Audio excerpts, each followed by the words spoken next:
ஆதியில் வந்த நாயகன் யாரு? ஆதிசேஷனை காத்தது யாரு? மந்தார மரத்தடி வந்தது யாரு? அங்காரகனை காத்தது யாரு?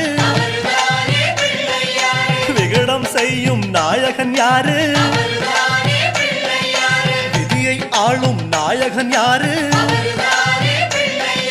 பிழைக்கிற வழியை காட்டுவதாரு? அவரும் வாழ்வது எங்கே கூறு?